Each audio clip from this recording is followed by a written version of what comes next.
Okay, so in lesson 1.5, chapter 1, the modeling tool is a little difficult to look at first, but once you start getting it, you'll see what's going on.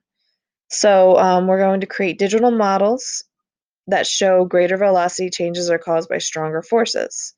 So there is a before, during, and after object, and we have to put the arrows to show the forces um, that would change something. So, for example, in this case, we have the before is still.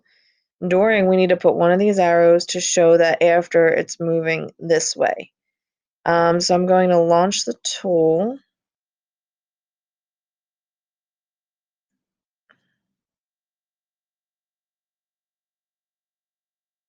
To show you what I'm talking about. So um, these drag and drop, okay?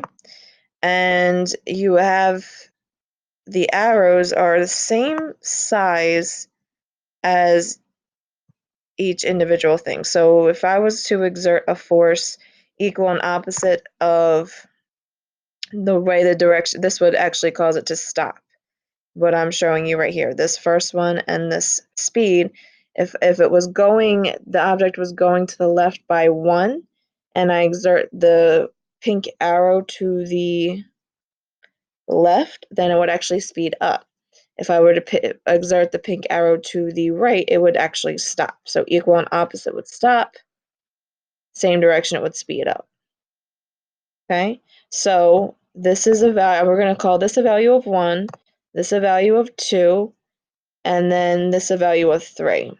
So if I take this smallest one, the value of 1, 2 of these arrows can fit inside the 2, which is 2, and then 3 of these arrows can fit inside of the 3. Okay, so as I'm doing this, I want to look at my instructions.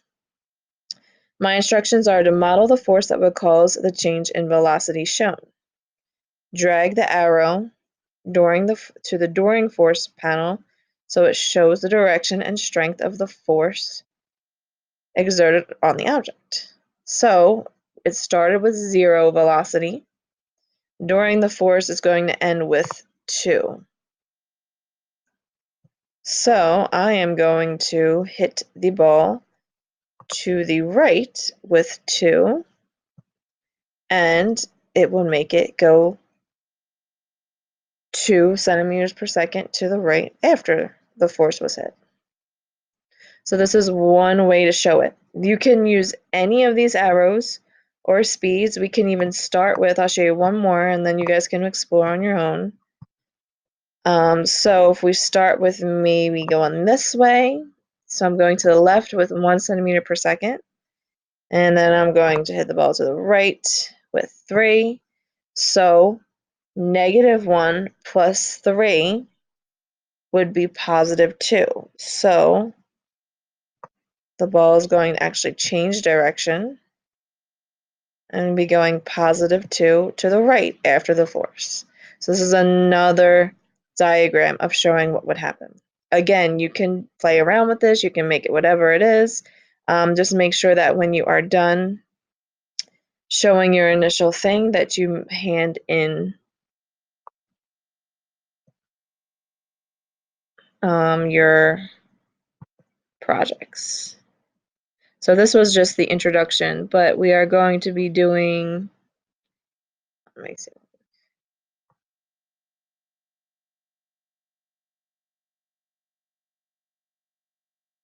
So as we do this, we're inferring, reaching a conclusion, drawing evidence, using reasoning.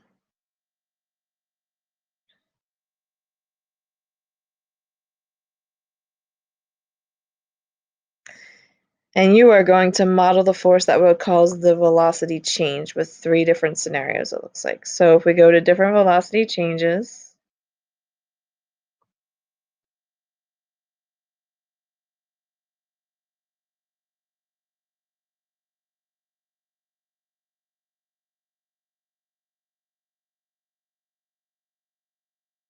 model the force that would cause each velocity change. Drag one force arrow to each during force panel, which is the middle column. and show the strength of force exerted on each object. So I actually already set this up ahead of time. I'm going to actually move these on this side.